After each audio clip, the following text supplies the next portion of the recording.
panel, we talk about, to the individuals that stood up in the room and said you were hiring, I want to talk about the importance of, even prior to that, scholarships and internships, what they mean internally to a company, what they mean to developing talent, and what they mean to an individual that could potentially even grow forward in a company. Your moderator today is going to be Pat Wood. Pat is from the Rowan Cabarrus Community College Motorsports Program Chair. He is the founder of Wood Dog LLC. You can take your seat, Mr. Pat. I want to know what Wood Dog is when you get up there. He's the senior leader in sports and entertainment in the industry for over 20 years, and as said, oversees the motorsports technology program at Rowan. I told you. I gave warnings. Okay, that could have been very bad. What is? It would have been memorable, but it would have been bad. What's Wood Dog? Wood Dog was my college rugby nickname, and when I had a little consultancy, I tried to figure out what to name it, and I think of that scene from Jerry Maguire after Bob Sugar took his client, and the dad said, he had said, "We don't need a contract. My word is my oak." And I thought, word is my oak, Wood Dog. So my motto or my tagline is strong like wood, loyal like dog, Wood Dog. And I'm a huge dog fan. They're better than people, let's be honest. I mean, hard to trust people that don't like dogs, right? Right. Brighid Hoempler, she is the OEM technology advisor for ExxonMobil One. She helps bridge the gap between lubrication technology and marketplace reality by connecting cutting-edge research. Hi, Brighid. By connecting cutting-edge research to consumer experience. She started her career as an engine oil formulator at ExxonMobil. She is active in diversity, equity, and inclusion, advocating for women in STEM globally. She leads ExxonMobil's Global Society of Women Engineers Network, and she's a chemical engineer from Rowan University and serves on the Rowan University Foundation Board of Directors and the Henry M. Rowan College of Engineering Dean's Advisory Board. Welcome, Brighid. Della is the Next Gen Foundation founder. She grew up at the racetrack alongside her father, IndyCar team owner John Della. She launched the Della Motorsports Next Gen Foundation with the mission to empower young women and girls to get involved in motorsports through mentorship and scholarships, and works with girls ages 5 through 16. Bob Dickinson. Bob Dickinson is a STEAM Sports Foundation founder and the president of Dickinson Partners Group that focuses on special events, conferences, scholarships, grants, and curriculums with emphasis on workforce and talent development in areas of sport, film, and entertainment. A sports and television executive in college athletics, NFL, Olympics, and in motorsports, where he headed media and communications for the America Le Mans Series and was the COO for TRG Aston Martin Racing. On the board of Young Authors Publishing, an Atlanta-based 501c3, and is an active advocate for social and racial justice. Test 1, 2. It works. Okay. Jennifer Maher is the CEO and executive director of TechForce Foundation, a nonprofit 501c3 with a mission to champion all students to and through their education and to careers as professional vehicle technicians. Has served on the national staff for the YMCA, the Nature Conservancy, and senior leadership team of Make-A-Wish America. Personally raised over $100 million. She launched ESPN SportsCenter's My Wish series, now in its 14th year, signed Make-A-Wish spokesperson agreements with Jeff Gordon, Jimmy Johnson, and Michael Jordan, and has won awards including PR Week's Nonprofit Campaign of the Year and Woman of the Year by Auto Care Association. This is your scholarships and internships panel.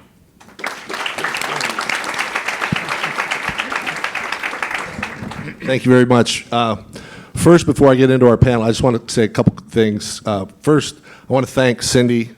Those of you that know Cindy, she's an indomitable force of nature. And I say that only because it's not just, this person or that person. Nobody can say no to her. And she's like the Chinese water torture of sports marketing. But I do love her, and I think she's awesome. And Lynn, you're just a badass. I mean, in a room full of badasses. So thanks for letting me do this. And I do want to say I'm a girl dad. I've got 2 daughters. They used to be children, now they're adults. But they grew up in an environment that fostered doing what you can do anything, and everybody says that. But they live it every day, and I'm very proud of that. And we didn't produce a lot of guys, so my first grandkid was just born a year ago, so it's been a blast to see all this happen. And for them to be in their careers early on right now with all that's going on, neither are that interested in motorsports, which I'm fine with, but they've carved their own paths, and I think that's what this room and the room of these powerful female women are here. Just a little bit about me and how I got to education. I'm a sports marketing guy. I've worked in media, sports marketing, NBA, college sports, and racing. And I kind of just happened into it. I went back to grad school after 4 years in business and with the intention of working in sports. So I kind of get a master's to work in college sports. So I did that.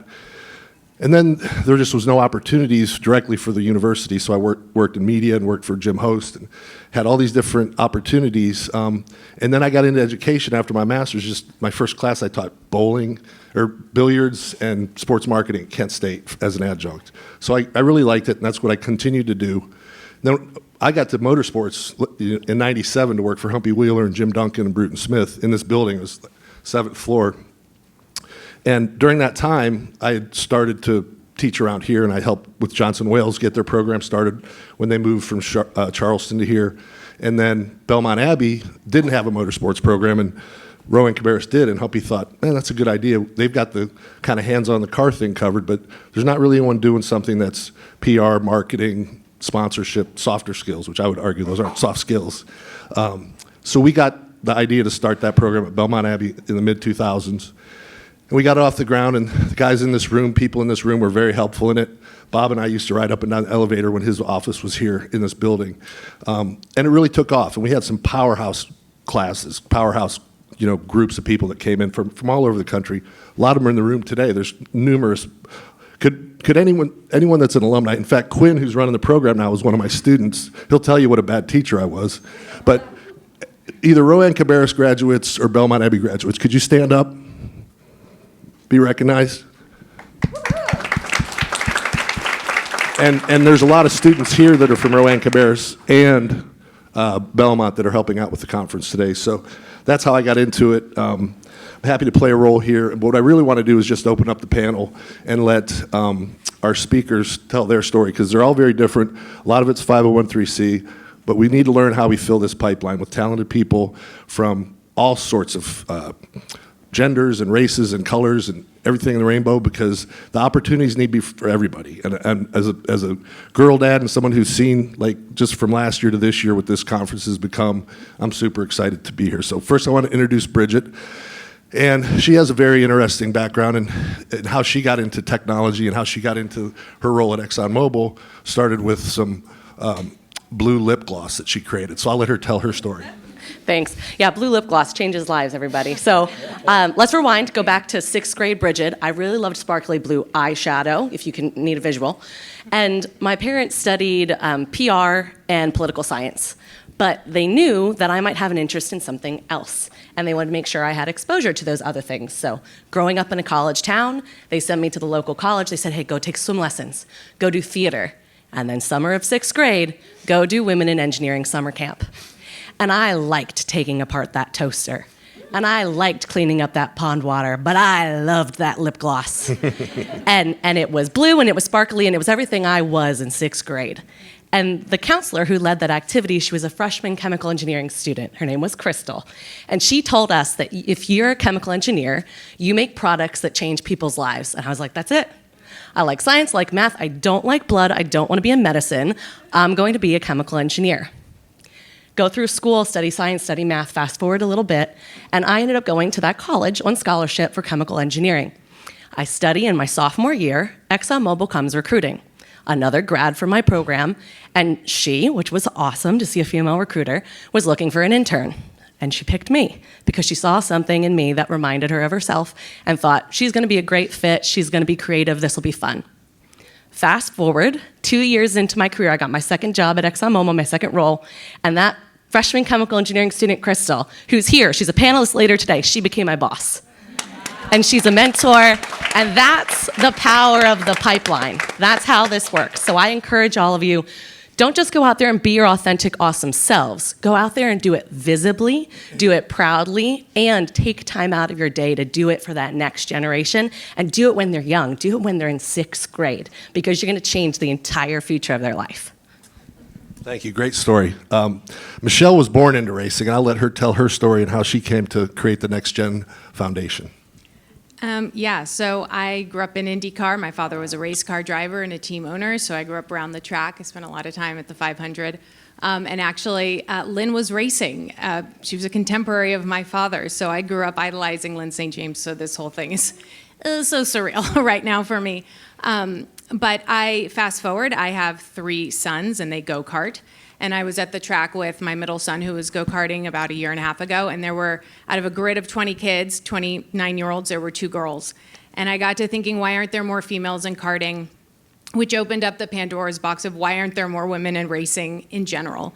And the reason is because it's really expensive, it's pretty elite, and if you don't have someone who's gonna introduce you to it, you're not gonna be involved in it. And so my father had recently passed at that point, and I thought, what a beautiful way to honor his legacy and his memory by starting a scholarship for karting, which then turned into a full-fledged foundation.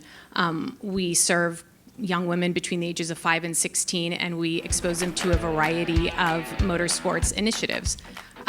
So we bring them to the track, we give them karting days. We've partnered with Sonoma Raceway and Jill Gregory, where we bring girls to the track and we get them in karts for the first time.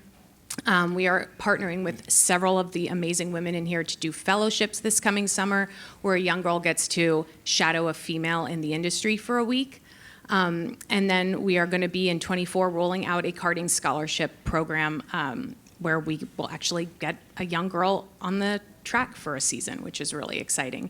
So this is, we are really focusing on bringing girls into the fold, getting them excited and fostering their passion, and then being able to hand them off to the people who do what they do really well, so that we can start in 10, 15, 20 years really starting to change what motorsports looks like. So hopefully it's more representative of the world we actually live in. Thanks, that's great.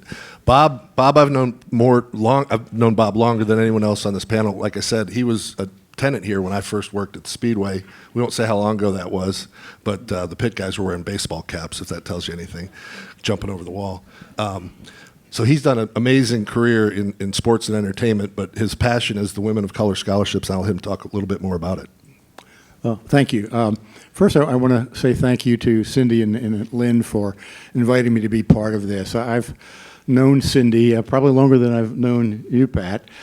Cindy was working at the LPGA Tour early in her career, and I was at Turner Broadcasting, and one of my jobs was acquiring sports programming for the networks, and we somehow managed to find an LPGA event that Cindy was helping to negotiate from that side as the head of marketing. And through the years, she and I have just kind of gone down many of the same paths. And Lynn I got to know a lot better when I worked for Don Panos at the American Le Mans Series as the head of media and communications, because many of you who remember Dr. Panos, one of his passions was women in racing, and started a program and was very supportive of that, and I think a lot of that rubbed off. After I left the American Le Mans Series, I ended up out on the West Coast for about 4 years in Northern California, working for a race team, and it was very apparent, and all of us who've been in the industry know how much technology and innovation play a role and have changed this industry over the years. And after about 4 years, having been newly married and spending 250, 300 days a year on the road, my wife kind of looked at me and said, how much longer are you planning to do this? I said, what I think I'm hearing is that I better not think about doing this a whole lot longer, otherwise the marriage may not go a whole lot longer. So as I looked around at the tech and innovation being done, particularly there in Silicon Valley, because we had a lot of Silicon Valley guys who were hanging out with us, and I realized that science, technology, engineering, math were really the keys to how young people really kind of needed to look at the careers. statistics will tell us that by the year 2025, which isn't that far from now, 80% of the jobs will be STEM jobs, and that includes in the area of sports and entertainment. So when I came back to Atlanta from my 4-year commute to the West Coast, I decided I was going to start a company that focused around STEM and STEAM. Originally started a for-profit company, which is Dickinson Partners Group, but a year later, I realized that we needed to have a foundation, and we created STEAM Sports Foundation.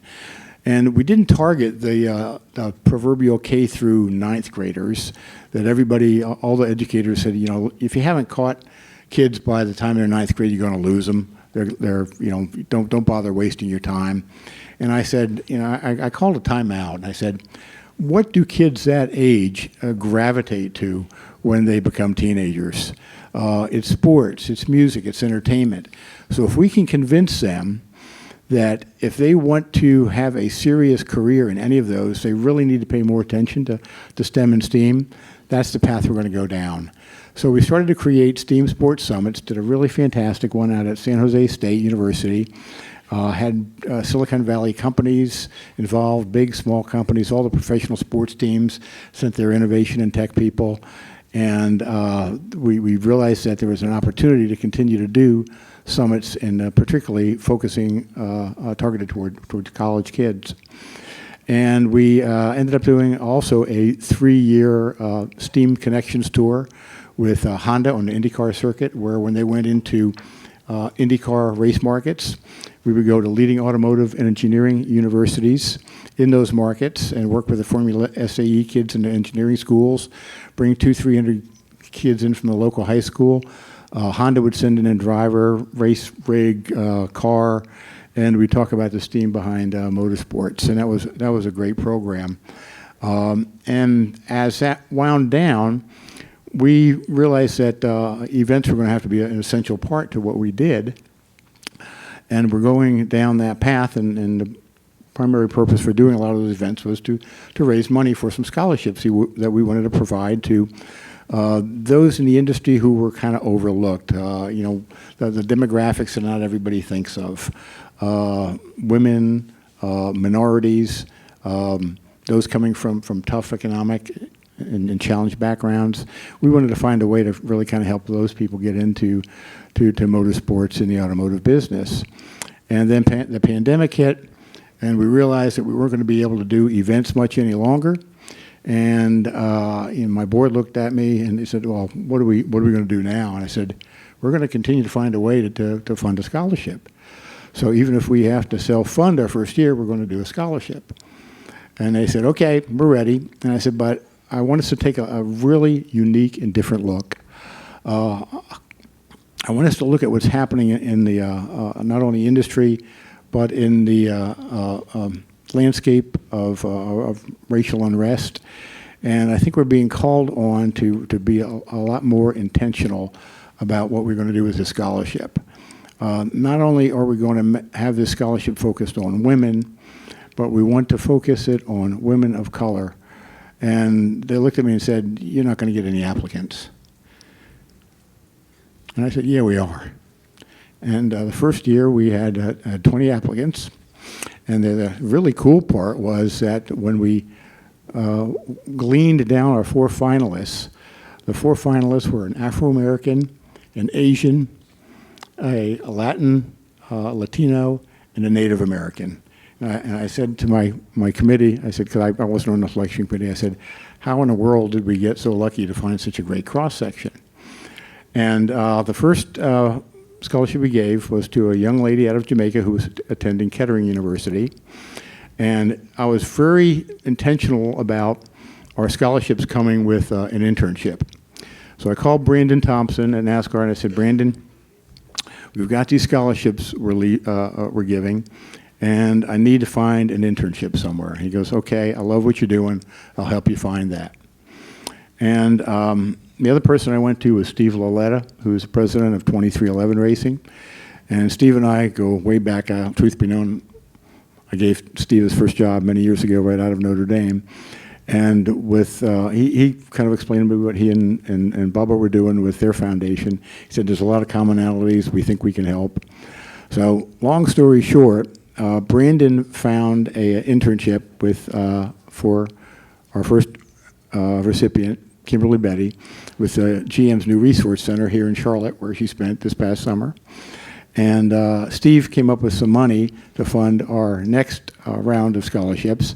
And this past year, we gave 2 scholarships, one to a young lady out of Wayne State, and another one to a young lady, and actually she's not a young lady, she is a 40-year-old student who walked into Universal Tech Institute that Jennifer has led me to, and we gave her a scholarship as well. So we're 3 scholarships in. I'm looking for internships for both of those this coming year. The lady from UTI has really quite a story, how she had to remake her life, literally. And her story being that during the pandemic, she lost her job, didn't have a car to go to find any work because it didn't work. So she went on Google and found out how to fix her car. And she walked into UTI in Orlando a little bit after that and said, I think I kind of like this car stuff, but I don't know anything about it. And before she walked out of there, she'd signed up for classes. And she said she cried for the whole first week. She said, I can't do this. And she had an instructor who came and said, yes, you can. And as of today, she is working in Jacksonville, Florida, in the Mercedes-Benz Drive program, learning how to be a technician for either a Mercedes-Benz dealership or maybe one of those cool Mercedes-Benz race teams that races in sports car series. So there's a lot more story to tell, but I've probably gone over my limit here, and maybe Pat will get around to letting me tell a little bit more story going on. But really appreciate everything that you guys are doing here. You're heading absolutely in the right direction. And I'll let Jennifer tell her story because she's got an amazing story too. Jennifer, I've met Jennifer through Cindy Sisson, imagine that. And so we worked together on a program shortly after I got to Rowan Cabarrus up in, connected to a school in Mooresville that does nothing but tech, which was really cool, and their foundation is amazing. I'll let her tell her story. Super. Thank you for having me here. So I'm with TechForce Foundation, and as my bio said, I've really spent my career in nonprofit. So I say I'm a nonprofit gal. I just woke up one day and decided I wanted to use my business talents to try and do good in the world. And one of the causes that I'm very passionate about is education. But I was, born and raised in the East Coast, so I was a bit of an education snob. And so I was very much about, you're going to go to college, and where are you going to go, blah, blah. But as I came into this industry and through Make-A-Wish and really being involved in a lot of the automotive industry, I took this job because I was the mama bear. And I said, you know what? Our education system today does not represent all kids. We are all wired differently. And there are those kids with that tactile intelligence who they don't want to be told to sit there, listen to me, watch the board. They need to get up and move, and they need to touch, right? So schools are not really designed for them. And so then they feel like these horrible students and that they're not worthy. And yet that is exactly who this industry needs, right? And that tactile intelligence. So TechForce is all about that, the technician workforce. And it doesn't matter with TechForce whether you want to go into motorsports or automotive or diesel or airplanes. If it's got an engine, we say when techs rock, America rolls. Right? And we need them. And so our whole mission is to really be the cause that reaches back and starts young and says, hey, you are wired perfectly and there is an entire industry waiting for you. Let us help you navigate that journey. Because as Pat said earlier, we tell kids they can be anything they want in the world. Good luck. And then we throw them to the wind. And they don't know what they don't know. They don't know how to get there. And so we're kind of that hub, that convener to say, we'll help you find scholarships.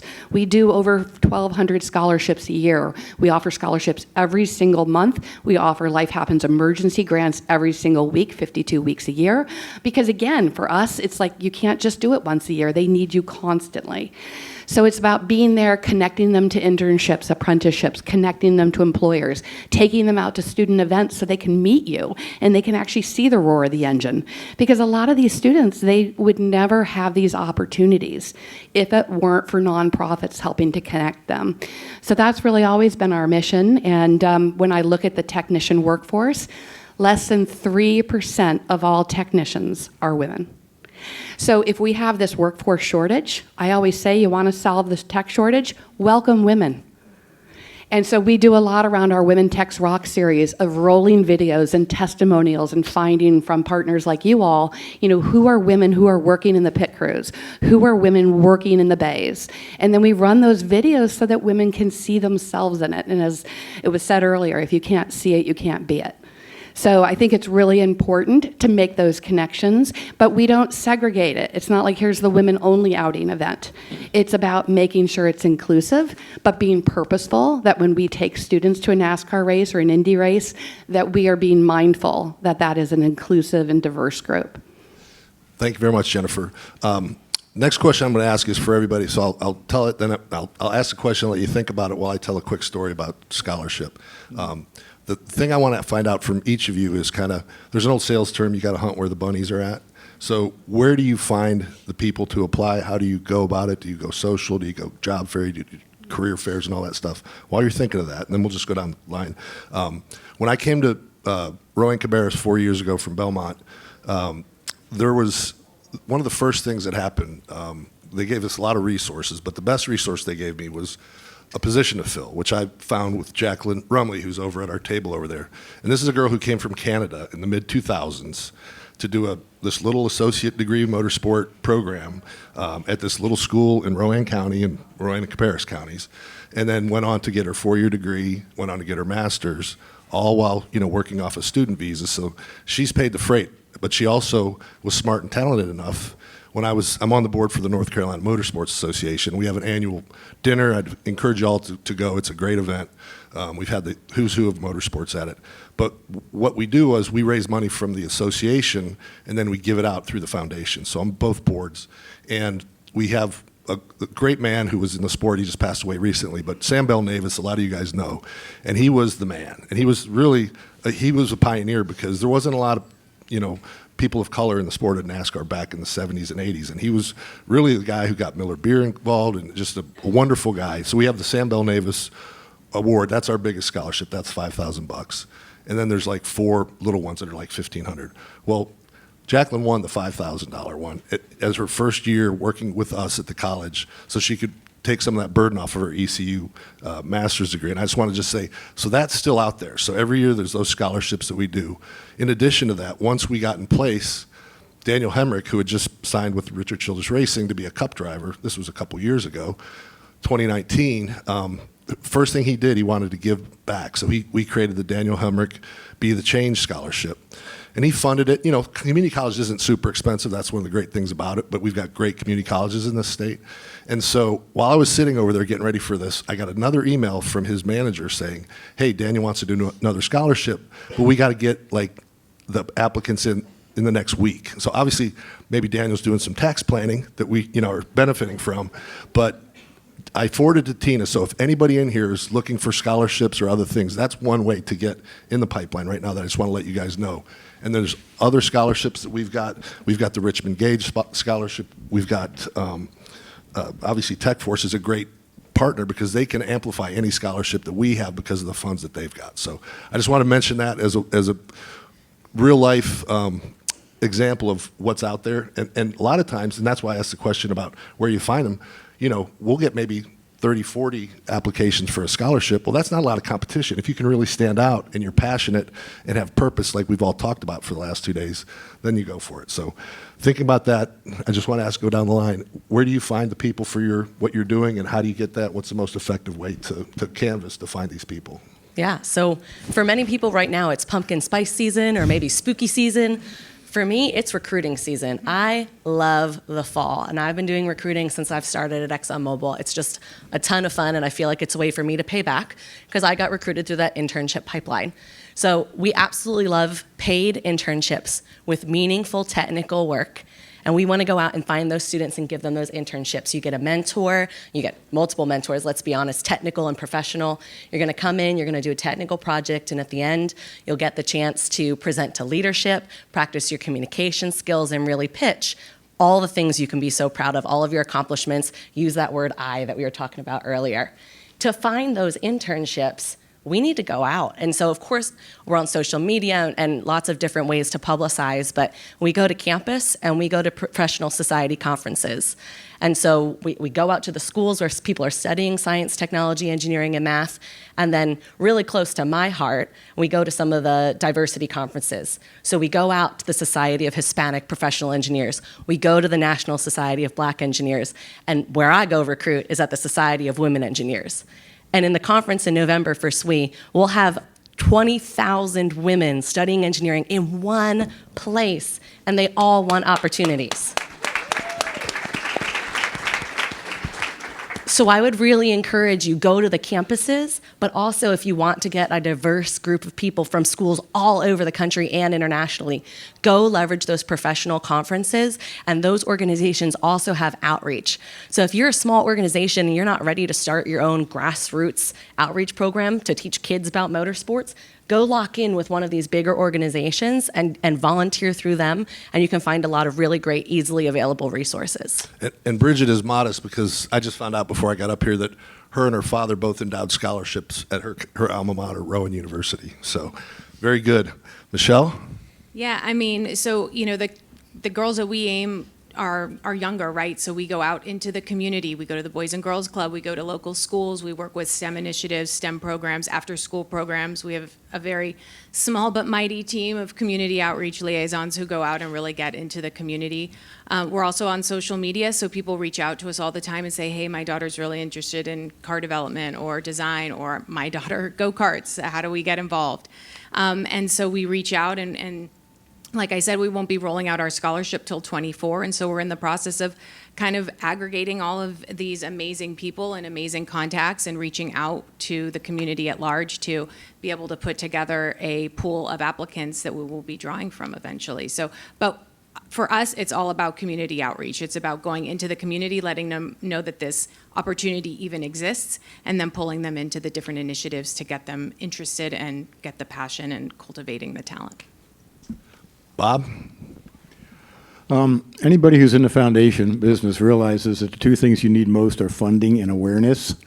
And I think sometimes awareness certainly has to come before the funding. You can't just open up a website and open up a couple social media accounts and hope that it happens. You've got to build partnerships. You've got to reach out to a lot of the organizations that have been referenced here, which we have done, and get them to help you carry the banner, so to speak. Certainly, the guys at 2311 have a lot more voice and bigger following than, Bob Dickinson or Steam Sports Foundation has. So being able to have a program with them, other organizations like WOCAN, Women of Color Automotive Network has been one that's been on my radar recently. And relationships with the universities that we've been to over the years, the engineering departments, and the head of those engineering departments saying, hey, we're getting ready to offer a scholarship again this year. Do you have anybody going to in your program that would qualify? Just build a database and then continue to not just push things out on social media and on web blasts and things like that. Pick up the phone and call some of those people from time to time to get them up to speed on what you're doing. When you've seen an article about someone in the DEI space and it has something to do with automotive industry, figure out how to get a hold of them. I use LinkedIn so much it's ridiculous, but I've really had some great success by reaching out to LinkedIn saying, hey, here's what we are, here's what we're doing. I think we got a lot of commonalities. Can we talk? So those are a lot of the ways that we try to build what we've done, and we're starting to have some success, and I have no doubt that we're going to continue to have more success. Jennifer? I think any successful business knows the value of collaboration. So we do a lot of collaboration at TechForce. We're blessed. We get over 4,000, between 4,000 and 6,000 applications a year. So we know so many of the students who have need, but if I had more funding, I could fuel more of those. But right now, it's a 1 in 4 shot, and that's pretty good. We want to make it better, but that's also collaborating. So we are the kind of the back-end machine. It's about not having to have your name or ego, forward. So we administer all the Ford Motor Company scholarships, for instance, and we administer the Roger Penske Outstanding Student and the NASCAR Breanne Davis, and those are in their names. And so being able to, partner and have those organizations also pump and promote it, and they're happy because they just don't have to do the administrative work on the back end to promote it. So it's kind of that we promote our own, but we also promote others, because I don't have a dog in the fight. I just want these kids to get help. Right? So be collaborative. Mike Presendo's here on our team, and, awesome social media. So it's very much about talking to Gen Z the way they're going to talk. So it's about search, it's about digital, getting it out there. And then we put a lot of money into building an IT network, a community. And that is a place, it's all gamified, and it's built by Gen Z for Gen Z. And they get to come in and kind of, strut their talents and do trivia and show how much knowledge they have. But through that, they get to apply for scholarships. They can apply to go to these student experiences, whether it's to NASCAR or SVRA or any of these events. And those are the kind of the carrots that make them realize that we're there for them. And that helps keep them coming back. And like I said, it's about not just scholarships, but I think it's about being there for students. And that is a relocation grant. That's the Life Happens. We know from our research that most kids drop out of tech school over a $450 hiccup. And that's pathetic, because industry needs these workers, and yet they're struggling to get through that pipeline to be hired. And the number one Life Happens emergency application, do you know what it's for? Car repair. The irony is so thick, but they don't know yet how to fix their car. And the number 2 is tires. Because suddenly they blow out, they need tires, now they can't get to school, they can't get to their part-time job, and literally the wheels fall off and they drop out, and industry loses them. So we're just trying to say, fix these potholes so they can get through. Excellent. Wanted to save some time for Q&A, and I did want to mention one more thing. With that email that I got today from Daniel Hemrick's person, if you just go to danielhemrick.com, you can apply there, but also look at, when you go there, the first 2 scholarships we awarded in 2020 and 2021, female for engineering and welding, and a female for welding in the Women in Welding program. So Daniel told me, he said, if I wasn't racing a car, I'd probably be in your school, either studying welding or studying motorsports. So it's if it's to be, it's up to me. The kids all know that. They hear that from me over and over, but they've got to see what that job is and what it entails, and the pathway to get there. That's when Lynn and I talked, it's all about the pathway, the passion, and the purpose. So you guys have a lot better questions than I probably do, so we've got about 550 left to go, and I'd love to open it up and get some questions for me or our great panelist. Over here.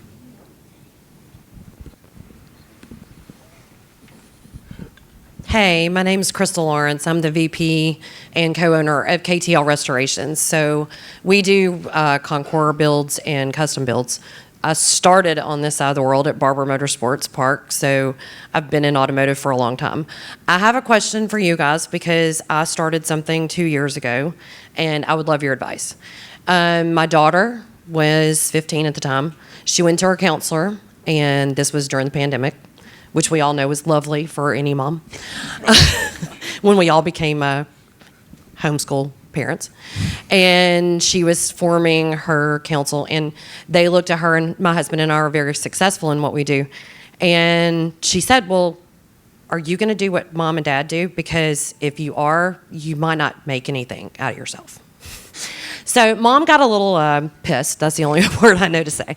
And I started thinking about a scholarship type charity fund, which we formed. And so it's very new. It's coming off the ground. It's called Operative Talent. And I'm trying to bring awareness, but I'm a car builder. So I know a lot of people, But what advice can you give to somebody who's really trying to get something like this off the ground and get the awareness out? I'll go first. So it's very commendable. My first inkling is someone says, should I start a nonprofit? I would say, no. But it's a worthy endeavor. Be prepared to probably beg, borrow, and steal to do it. This is a love letter to my dad, honestly, my whole foundation. It is because I am passionate about this. I love motorsports, I love racing, and I am a woman, and I think women are flippin' amazing, so I want to see them represented more accurately. So if you're passionate about this and you've got the resolve, which it seems like you do to do it, then go for it. But it is a thankless job, and it is incredibly difficult. But you will find the people that you need. You will make the connections, because if you believe in what you're doing, people will believe in what you're doing, and they will follow you because they love you and they believe in your mission. So it will be hard. It will be an uphill battle. The money will come for sure, but it is a test of character starting and running a nonprofit, I will tell you. And I've had 3 natural childbirths, so I will tell you that the foundation is by far the hardest thing I've ever endeavored in my life. So, but I believe that you can do it.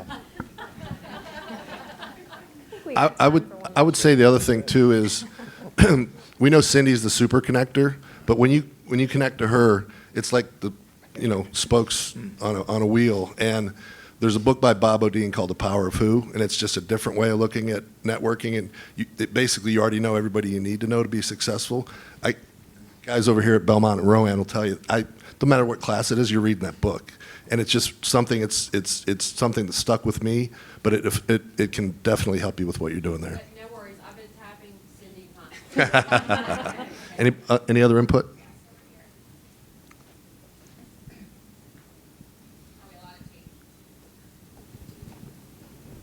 Testing. Whoa. Yep. Okay. Sorry. I just a question and maybe a comment and just something to maybe think about, and I don't necessarily have the right answer for it or have an answer for it. And so I run a motorsport business out of Daytona Beach, and lately we have been receiving a lot of people seeking for employment or internship opportunities, etc. And I'm now in a position where I can actually do something to support these individuals and find the right individuals for our company on it's twofold. It's like the racing side, and then it's also the shop side and the regular, day-to-day operations. One problem that I find, and I feel so bad in some regards because I feel like I'm really letting people down, or I'm like pushing them aside, or I don't have time for them, and that's not the case. In motorsports, and I think everybody in motorsports in the room can understand this, that it really takes, just like in any company though, you can't just have somebody. It has to be the right person. And so that interviewing process and figuring out who the right people are, and you're investing so I have a young woman from Embry-Riddle through a connection. I said I would take the phone call and I'd have her come into the office, and I decided that I just liked her. I didn't really care, she goes to Embry-Riddle, so she must be smart. But I didn't really care what she was capable of because I knew that she was trainable. Now, the only issue that I have is that I personally have a bandwidth problem in creating essentially a program around her so that she can excel, and so that I'm seeing the proactiveness that I need in the shop and not just another body in the shop, because I don't need another body in the shop, because that slows down productivity for me somehow, some way. And so maybe maybe I just need to integrate this in my own business, and there are maybe other companies like Kelly Moss, and maybe they're already doing something like this, and I need to hear from them or from you of creating a strategy or just a workforce and almost like a curriculum, so that when we have these people that come through that we want to help at any level, there's a groundwork of kind of like, hey, this is what you're going to do. You're going to come into the shop. You're going to do X, Y, and Z. And then some of it is, you're leading through leadership and, you're mentoring them and somebody's working with them. And then a lot of times I'm like, I just need you to do it. Like, it's like a sink or swim situation. Do you have any recommendations, or maybe it's just like a thought process of like, how do we actually get people into motorsports that way successfully without it being, I hate to say it this way, a headache for people like me and other business owners?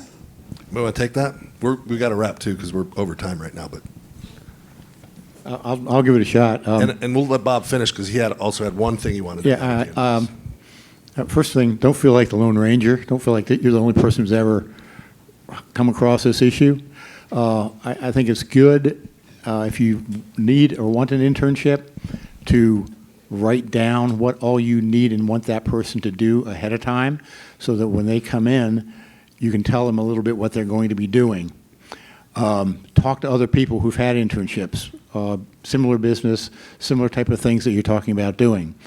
And the reason I say don't feel like the Lone Ranger is because our first intern this year was fortunate to intern at the GM Resource Center, the new one right here in Charlotte. And I asked her how it went afterwards. And she said, well, I'm sure it will be valuable, but I'm not sure they were totally prepared for what interns should be doing. And they had many of them. But even, a company like General Motors kind of goes through some of those startup and growing pains. So you'll get it right. Just continue to talk to people.